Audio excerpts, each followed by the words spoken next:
بسم اللہ الرحمن الرحیم۔ السلام علیکم ناظرین کرام، آپ دیکھ رہے ہیں میرا YouTube channel Asif but official. آپ کی خدمت میں میرا التماس ہے کہ اس چینل کو زیادہ سے زیادہ سبسکرائب کریں، اس کی ویڈیوز کو شیئر کریں، اسے لائک کریں، کومنٹس دیں اس پہ، چونکہ فائر وال پوری طرح فوکس کیے ہوئے ہیں میرے اس چھوٹے سے چینل پہ، اور اس دوران مجھے آپ کے تعاون کی از حد ضرورت ہے۔ آئیے ذرا آپ کو پاکستان کی سیاست کی طرف لے چلیں۔ میں اکثر کہتا چلا رہا ہوں کہ سیاست نہ تو پیغمبری شیوا ہے، نہ یہ عبادت ہے، اور نہ ہی انسانوں کی کوئی نیک آسمانی حرکت ہے۔ یہ شطرنج کی بساط ہے۔ یہاں میکیاویلی چلتا ہے، یہاں کوتلیا چانکیا چلتا ہے، یہاں ارتھ شاستر اور دا پرنس وہ اصول پیش کرتی ہے جن اصولوں کو سینے سے لگا کے کوئی بھی ڈکٹیٹر کسی بھی ملک کی عوام کو دبا کر خوفزدہ کر کے اس پر حکومت کرنے کے گر سیکھتا ہے۔ آئیے سب سے پہلے ڈسکس کر لیں ماضی کی پاکستان پیپلز پارٹی، جو اب پتہ نہیں کہیں گم ہو چکی۔ اب زرداری لیگ ہے۔ زرداری لیگ 4 دن پہلے تک بہت شور مچا رہی۔ بلاول زرداری وہ بھی ایسے نخرے دکھا رہا تھا کہ نہیں جی یہ کون سی بات ہے، ہم آئین کا حلیہ نہیں بگڑنے دیں گے۔ انہیں آئین سے کوئی مسئلہ نہیں ناظرین کرام۔ اب آپ کو میں اطلاع دے رہا ہوں کہ بظاہر تو نون لیگ ہے نا جو بینیفیشری ہے، لیکن اصل یہ 27ویں آئینی ترمیم لا کون رہا ہے؟ یہ وہی خفیہ قوت جس نے یہاں ہائیبرڈ نظام قائم کر رکھا ہے، جنہوں نے 16 سیٹر اس ویگن کو 2/3 میجارٹی پہ فائز کر دیا ہے، لوگوں کو دبا کر، ڈرا کر، دھمکا کر، بے اصولی کر کے، اداروں کو برباد کر کے، سیاست کا بیڑا غرق کر کے۔ اصل یہ آئینی ترمیم وہ اپنے لیے لے کر آ رہے ہیں۔ آپ جانتے ہیں جب 26ویں آئینی ترمیم آئی تھی تو لوگوں سے لوگ پوچھتے تھے یار یہ ہے کیا؟ وہ کسی کو پتا نہیں تھا۔ ایوان میں پیش کیے جانے سے پہلے تک وزیر قانون تک کو پتا نہیں کہ یہ ہے کیا، چونکہ یہ تیار ہوئی تھی ISI کی جیک برانچ کے اندر۔ کیونکہ آپ کو حقائق سے آگاہ رہنا چاہیے، آپ کے ساتھ جو ہو رہی ہے، جو میرے ساتھ ہو رہی ہے، جو اس ملک و قوم کے ساتھ ہو رہی ہے، وہ تو ہو رہی ہے، کم از کم یہ تو ہمیں پتا چلنا چاہیے کہ کر کون رہا ہے۔ ناظرین کرام، ہاتھ روکیں یا نہ روکیں، ان کے سامنے کلین بن کر بھیجتے چلے جائیں، لیکن پتا تو ہونا چاہیے کہ وہ کس کے پیر ہیں جو آپ کو کلین بنا کر دبڑ دبڑ اوپر سے آپ کے گزر رہے ہیں۔ یہ علم ہونا چاہیے، یہ ضروری ہے۔ یہ جو لوگ سارے اس نظام کو چلا رہے ہیں، ان سیاستدانوں کو اپنی انگلیوں پر ناچ نچوا رہے ہیں، وہ بڑے سمجھدار ہیں۔ میرا دھیان ایک طرف گیا ہے، مجھ سے کوئی اتفاق کرے یا نہ کرے، لیکن لگتا یوں ہے کہ 160 آرٹیکل نمبر 160 کی شق 3 اسے چھیڑنے کی کوئی ضرورت نہیں تھی، ارادہ بھی نہیں تھا ان لوگوں کا جو یہ 27ویں آئینی ترمیم منظور کروانا چاہتے۔ غور کیجئے میں کیا کہہ رہا ہوں۔ تو اگر ان کا ارادہ نہیں تھا، یہ محصولات میں سے جو حصہ ملتا ہے یعنی مال پانی، ظاہر یہ کیا گیا زرداری لیگ پر کہ جناب ہم یہ لینے لگے۔ وہ کہتے ہیں کہ یار موت دکھاؤ کسی کو، اور موت دکھاؤ گے تو بہار پہ راضی ہو جائے گا بندہ۔ یہی ہوا ہے زرداری لیگ کے ساتھ، آصف علی زرداری اور بلاول زرداری کے ساتھ۔ میرا خیال ہے کہ کوئی ارادہ نہیں تھا چھیڑنے کا، یہ مال گودام جا رہا ہے، جانے دے، چونکہ ان کے معاملات اور ہیں۔ جو 27ویں آئینی ترمیم لے کر آئے ہیں ان کے عزائم کچھ اور ہیں، یہ اس لیے انہیں چھیڑا گیا، ان پر تلوار لٹکائی گئی NFC ایوارڈ کی، تاکہ یہ اس پر شور مچائے اور بالآخر ہم انہیں کہہ دیں کہ چلو یار ٹھیک ہے، ہم نے یہ مان لیا، آپ کو پیسے ملتے رہے، یہ باقی جو ہے وہ تو آپ کریں۔ لہٰذا بلاول نے کہہ دیا ہے کہ آئین کے آرٹیکل 160 کی شق 3 کو ہمارے کہنے پر انہوں نے چھیڑنا بند کر دیا ہے، لہٰذا آرٹیکل 243 میں جو مرضی کر لیں، آرٹیکل 199 پہ جو کچھ مرضی کر لیں، آرٹیکل آئین کے 200 کے ساتھ جو مرضی کر لیں، پورے آئین کے ساتھ جو بلتکار کرنا چاہتے ہیں کر لیں، لیکن ہم فاتح ہو گئے ہیں، ہم نے اپنی بات منوا لی ہے کہ جناب NFC کے معاملے میں سرنڈر کر دیا ہے اس قوت نے بھی، اور اس قوت کی سامنے کٹ پتلی 47 نمبر حکومت نے بھی، اور زرداری لیگ کی یہ بات مان لی ہے، مطالبہ مان لیا ہے، پیسے ملتے رہے۔ ناظرین اکرام، اب میں آپ کو بتاؤں، آپ ایسے کیجئے کہ میرا آپ کے ساتھ ایک وعدہ ہے، جس وقت میں کوئی ایسی سیریس خبر، سنجیدہ خبر، ملک و قوم کے بارے میں خبر ایسی دوں جو بالکل فیک ہو، آپ پر فرض لازم ہوتا ہے کہ مت وقت ضائع کیجئے کوئی بھی ایسا چینل جو آپ کی سماعت کے ساتھ کھیلے، آپ کی عقل کے ساتھ کھیلے۔ یہ جانتے ہو کہ جو جھوٹ ہے وہ جھوٹ آپ کو پیش کرے۔ یہ جتنا بھی پیسہ انہیں ملتا ہے سندھ گورنمنٹ کو، اس کا کوئی آڈٹ نہیں، یہ رشوت کے طور پہ یہ بانٹا جاتا ہے اپنے لوگوں کو قائم دائم رکھنے کے لیے، تقسیم کر دیں۔ یہ جیسے لٹتا مال آپس میں ڈاکو تسلیم کرتے ہیں، تقسیم کرتے ہیں یہ سارے کا سارا پیسہ تقسیم ہو جاتا ہے اور اس میں میجر حصہ جاتا ہے آصف علی زرداری کو۔ بلاول کے نام کی جائیدادیں لی جا رہی، بلاول کے نام کے بینک اکاؤنٹس بھرے جا رہے ہیں باہر 6 تہوں میں چھپے ہوئے، لیکن بالآخر جب تہیں اٹھتی ہیں تو بینیفیشری یہی نکلتا ہے۔ یہ بہت قریب تھا کہ فریال تالپور اور آصف علی زرداری ہمیشہ کے لیے سزائیں پا کر جائز طور پر جیلوں میں ہو، لیکن چونکہ عمران خان کو نکالنا تھا انٹرنیشنل ایجنڈے کے تحت تو کسی کی تو ضرورت تھی، تو ان چور اچکوں لٹیروں قومی خزانہ نگل جانے والوں کو لا کر ملک اور قوم پہ تھوپ دیا گیا ہے۔ اس وقت زرداری لیگ شانت ہے، اب اسے کوئی اعتراض نہیں۔ یہ ہے سیاست، یہ ہے وہ غلیظ باطن پاکستانی سیاست کا۔ اب آئیے دوسری طرف ناظرین کرام ذرا کے پی کے کو ٹچ کرتے ہیں، کیونکہ بڑا حساس صوبہ ہو چکا ہے، اس کے معاملات بہت حساس ہو چکے ہیں، بہت سی غلطیاں پے در پے مرکز سے سرزد ہو رہی ہیں۔ ڈر ہے مجھے کہ 1971 کا مشرقی پاکستان نہ بنا کر رکھ، جس طرف معاملات کو لے جا رہا ہے وفاق۔ مثلا سہیل افریدی صاحب ملنے کے لیے آئے، انہوں نے کہا جی 5ویں دفعہ آیا ہوں، ہر ایک بندہ ہوتا ہے تپ جاتا ہے، اور اب وہاں سہیل افریدی کو جب نہیں ملنے دیا گیا تو وہاں سوال شروع ہو گئے۔ ذرا سوال سنیے اور غور کیجیے۔ یہ بھیجے جاتے ہیں یہ لوگ۔ پہلا سوال جو کسی صحافی نما کسی شخص نے، وہ یہ کہ جناب ایک بات کا جواب تو دیں سہیل افریدی صاحب، آپ چیف منسٹر ہیں، آپ ایک ذمہ دار شخصیت ہیں، اور ڈپٹی کمشنر نے یہاں دفعہ 144 لگا رکھی ہے راولپنڈی میں، اور کیا آپ دفعہ 144 کی خلاف ورزی نہیں کر رہے کہ 3 افراد سے زائد لوگ آپ نے یہاں اکٹھے کیے ہوئے ہجوم اکٹھا کر لیتے ہیں؟ ذرا اندازہ کیجیے۔ جواب جو دیا وہ تھپڑ تھا منہ پہ، اس نظام کے، اس صحافی کے منہ میں۔ اس کا تو منہ اس قابل نہیں ہے ان لوگوں کا کہ بندہ ایویں تردد کرے، فضا میں ہاتھ لے جائے، جوتا بھلے ہاتھ میں ہو، جوتا مارنا بھی جو ہے ایک ایسا تکلف ہے جو نہیں کرنا چاہیے، یہ اس قابل ہی نہیں ہے۔ سہیل افریدی نے کہا پہلے مجھے یہ بات بتاؤ کہ چیف جسٹس اسلام آباد ہائی کورٹ کے ماتحت 2 مزید ججز 3 رکنی بینچ نے حکم جاری کر رکھا ہے کہ ملاقات کروائی جائے، اور میں یہاں کھڑا ہوں، 5ویں دفعہ ہے، 5ویں دفعہ میری ملاقات نہیں کروائی جا رہی۔ اب میں دفعہ 144 کو دیکھوں یا میں اسلام آباد ہائی کورٹ بینچ کے اس حکم کی دھجیاں اڑاتے ہوئے انہیں دیکھتا رہوں؟ ابھی اس سوال کا پورا جواب بھی نہ دے پائے تھے، دوسرا سوال داغ دیا گیا کہ چیف منسٹر صاحب آپ سیاستدان ہیں، سیاست تو کہتی ہے کہ جب راستے رک جائیں تو آپ ڈائلاگ کریں، آپ تو ڈائلاگ سے بالکل ہی انکاری ہیں۔ کیا یہ آپ کا رویہ سیاسی ہے؟ کیا آپ کو ڈائلاگ نہیں کرنے چاہیے تاکہ کوئی راستہ نکلے؟ دیکھیے کہ نوجوان اور کیسا جواب دیا۔ سہیل افریدی نے اس کا جواب دیتے ہوئے کہا کہ بات سنو، مجھے یہ بتاؤ کہ کون ہے وہ شخص جس سے میں مذاکرات کروں، جس میں یہ صلاحیت ہو کہ اگر کچھ طے پا جائے تو اس میں عمل درآمد کروا سکے، سیاست اور ملک جو بند گلی میں پھنس چکا ہے کوئی راہ نکال سکے، یہ فیصلہ کرنے کی اس میں قوت ہونی چاہیے، صلاحیت ہونی چاہیے۔ تو اس نے کہا کہ میں ان کے ساتھ بیٹھ کے مذاکرات کروں، اس وزیر اعظم کے ساتھ جسے میں نے کہا جی میری ملاقات ہونی چاہیے، تو اس نے کہا جی میں ذرا پوچھ کے بتاؤں گا کہ ملاقات آپ کی ہو سکتی ہے، ذرا اندازہ کر لیجیے۔ یہ تھا دوسرا سوال۔ اب آئیے تیسرے سوال کی طرف۔ ایک اور سرکاری صحافی نے سوال کیا، لیکن سوال بھی طویل کر دیا۔ پہلے توحید باندھی اور کہا کہ جی وفاقی وزیر طارق فضل چودھری نے وضاحت کی ہے کہ کسی قیدی کو یا تو اس کے گھر والے مل سکتے ہیں یا پھر وکیل مل سکتے ہیں۔ آپ نہ ان کے گھر والے ہیں اور نہ وکیل ہیں، اور پھر بھی آپ ضد کر رہے ہیں ملنے کی۔ پہلی بات تو یہ ہے کہ یہ طارق فضل چودھری ہے کون؟ یہ ناظرین کرام ذرا اپنے ذہن میں رکھیے، یہ وہ شخص ہے جو 68,000 ووٹ سے ہارا تھا، پی ٹی آئی کے امیدوار سے، آزاد امیدوار پی ٹی آئی کا۔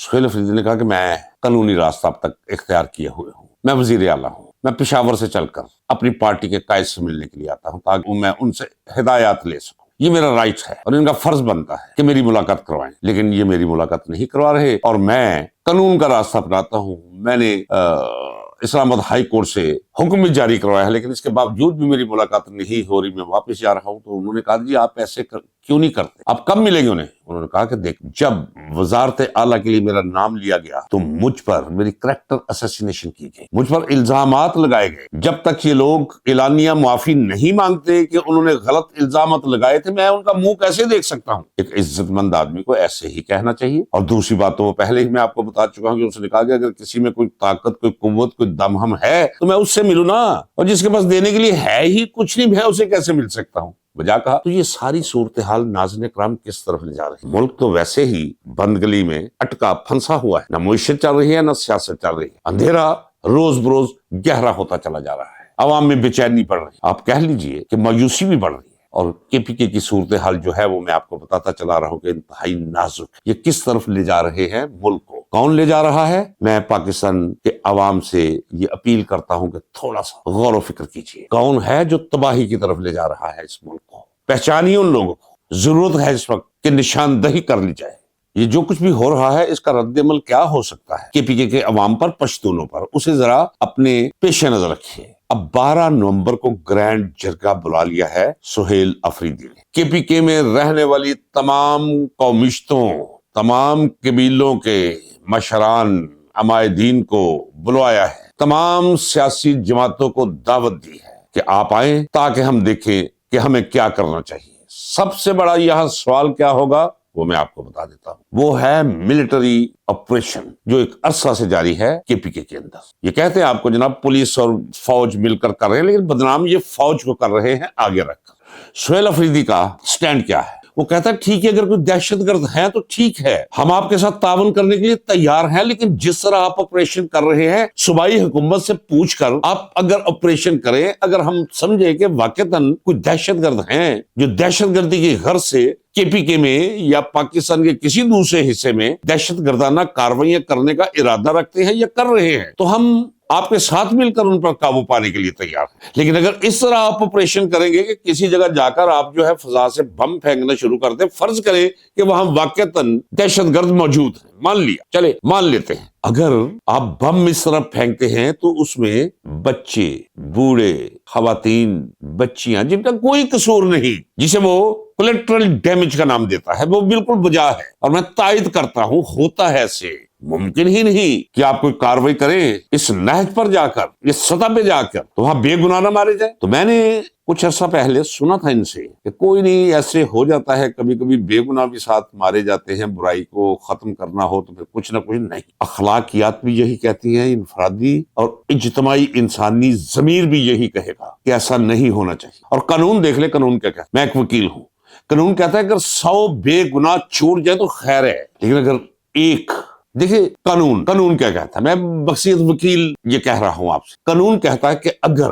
100 گناہگار چھوٹ جائیں، بچ جائیں عدالت سے پکڑا جانے سے، سزا پانے سے تو خیر ہے، لیکن اگر ایک بے گناہ کو سزا مل جائے آسمان ہل کے رہ جاتا ہے، یہ نہیں ہونا۔ اس کا مطلب یہ ہے کہ یہ یہاں لاگو کریں کہ فرض کریں کہ کہیں آپ کو پتا ہے کہ 100 دہشت گرد اکٹھے ہیں کسی گاؤں میں، اور آپ کو پتا ہو یہ ہستا بستا گاؤں ہے، یہاں کوئی 200-400 اور لوگ بھی رہتے ہیں، اگر آپ بمباری کریں گے، انڈسکریمنیٹلی آپ جو ہے وہ فائرنگ کریں گے تو بے گناہ بھی مارے جائیں گے، ان کا کیا قصور بیچاروں؟ یہ سہیل افریدی کہہ رہا ہے، جو بالکل بجا کہہ رہا ہے۔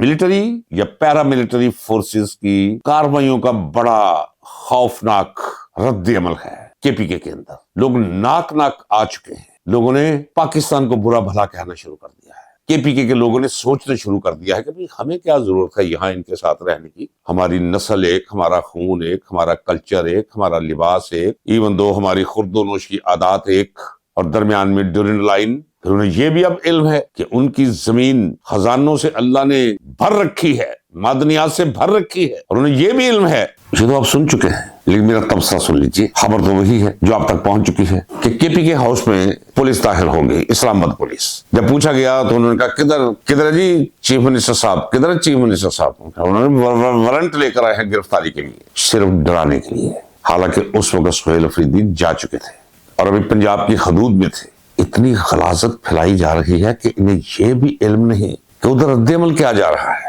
ادھر تاثر کیا جا رہا ہے۔ اس وقت سہیل افریدی مقبول ترین شخصیت ہے کے پی کے اندر۔ یہ وارنٹ لے کر صرف اس لیے کہ اس نے کہا کہ کولیٹرل ڈیمیج سے باز آ جائیں، اس نے یہ کہا کہ مسجدوں تک کی بے حرمتی کی گئی ہے، اس نے یہ کہا کہ ہمارے قبائلی علاقوں کے اندر عورت کا بال تک کوئی نہیں دیکھتا، آپ نے چادریں تک کھینچی ہیں، ننگے پاؤں بھاگی ہیں ہماری عورتیں، تو غلط تو نہیں کہا، ٹھیک کہا ہے، پالیسیز بدلنا ہوگی۔ اور بہت خوبصورت بات کہی اور میرے دل کو لگی، جب بندہ کوئی دل سے بات کرتا ہے تو دل کو لگتی ہے جا کے۔ ناظرین اکرام، اسے کہا کہ آپ کیا سمجھتے ہیں کہ مجھے صرف دکھ، غم اور صدمہ صرف یہ ہے کہ سویلینز کو مارا جاتا ہے، پشتونوں کو نہیں؟ جب کوئی فوجی جوان مرتا ہے تو ہمیں اتنا ہی صدمہ ہوتا ہے، چونکہ اس بیچارے کا کیا قصور ہے، وہ تو ڈسپلن کے تحت ہے، اسے تو اپنے روزگار کے لیے جوائن کی ہوئی ہے فوج۔ حقیقت تو یہ ہے ناظرین اکرام، جب اس کا خون ہوتا ہے تو پھر بھی صدمہ ہونا چاہیے، اور ہوتا ہے صدمہ، ہمیں تو ہوتا ہے، مجھے بھی ہوتا ہے۔ سوال یہ ہے کہ یہ سب کچھ ہو کیوں رہا ہے؟ یہ غلط پالیسیز کی وجہ سے ہو رہا ہے، پالیسی سازوں کی غلط پالیسی کی وجہ سے، جو اچھائی اور برائی پر اختیار رکھتے ہیں، ان کے برے فیصلوں کے رد عمل میں یہ سب کچھ ہو رہا ہے۔ خون کا رنگ تو ایک، ہاں یہ میں ضرور کہوں گا، چونکہ میں پہلے بھی کہہ چکا ہوں کہ افغان مسئلے پر میں 1985 سے 1985 سے جنگ میں لکھتا آ رہا ہوں، روزنامہ جنگ میں اس مسئلے کو سمجھتا ہوں۔ میں کہتا ہوں کہ یہ حل نہیں ہے۔ اگر آپ کہیں گے یہ فتنہ الخوارج ہے، فتنہ الہندوستان ہے، ہاں ہندوستان مدد کر رہا ہے، اس میں کوئی شک نہیں۔ وہ ہندوستان کی مدد لینے پر مجبور کیوں ہوئے؟ اسی طرح مجبور ہوئے نا جس طرح پھر مکتی بانی میں اپنے آپ کو تبدیل کر لیا تھا۔ پہلے تو مکتی بانی کوئی نہیں، مجیب الرحمان نے الیکشن جیتا، آپ نے اس کا مینڈیٹ چرایا، جب انہوں نے احتجاج کیا آپ نے گولی چلا دی، ان کی نسل کشی پر اتر آئے، پھر انہوں نے لڑنا شروع کر دیا، پھر ساتھ ہندوستان تھا، اس نے مدد بھی دی، اسلحہ بھی دیا، اور خود بھی آ گیا، اور پاکستان ٹوٹ گیا۔ تو کیا وہ ایک تلخ تجربہ وہ کافی نہیں؟ ہم تیزی سے پھر حالات کو اسی طرف لے جا رہے ہیں، اور کبھی کبھی تو ایسے مجھے لگتا ہے کہ جیسے واقعتاً یہ کوئی بین الاقوامی ایجنڈا ہے جس پر دانستاً یہ سب کچھ کیا جا رہا ہے تاکہ پاکستان نام کی کوئی چیز باقی نہ رہ جائے۔ انٹرنیشنل اسٹیبلشمنٹ اتنی افراتفری پھیلا کے رکھ دینا چاہتی ہے پاکستان کے اندر۔ وہ کیوں؟ وہ اس لیے کہ پاکستان کا ایٹمی اسلحہ سب سے زیادہ ان کے لیے خطرے کا باعث ہے۔ بس یہ یاد رکھیے ناظرین اکرام، ان کی غلط پالیسیز ایک طرف، ملک میں تباہی اور بربادی پھیلانے کا ان کا عمل ایک طرف، لیکن یہ پیش نظر رکھیے گا کہ ہمارا ایٹمی اسلحہ دنیا کے اصل ہی معیار میں بہت بلند جگہ رکھتا ہے، اور پھر ان کے اندر ایک جذبہ کار فرما ہو جاتا ہے کہ نہ زندگی دیکھتے اپنی، نہ اگلے کی زندگی دیکھتے ہیں، کہ بس نعرہ تکبیر اللہ اکبر کر جاتے ہیں۔ ڈر ہے انہیں، خوف ہے انہیں، اور پاکستان کو اس مقام پر یہ پہنچا دینا چاہتے ہیں کہ جب اقوام عالم مل کر یہ کہیں کہ اپنا اسلحہ جمع کرو، ابھی اس قابل نہیں ہو، یہ گلوبل ولیج ہے، کوئی بھی مہم جو اسے کام لے سکتا ہے، اس طرف لے جا رہے ہیں پاکستان کو۔ اور کبھی کبھی تو ایسے محسوس ہوتا ہے، مجھے ہونا چاہیے کہ جتنی تیزی کے ساتھ پاکستان ٹوٹ سکنے کے حالات پیدا ہو سکتے ہیں، وہ سارے کے سارے حالات خود پیدا کر رہے ہیں یہاں بالادست طبقے، حکمران طبقے۔ ناظرین کرام، کہنے کو تو اور بہت کچھ ہے، لیکن آج اتنا ہی۔ ملتے ہیں اگلے ولاگ میں، اجازت دیجیے، اللہ حافظ، پاکستان پائندہ باد۔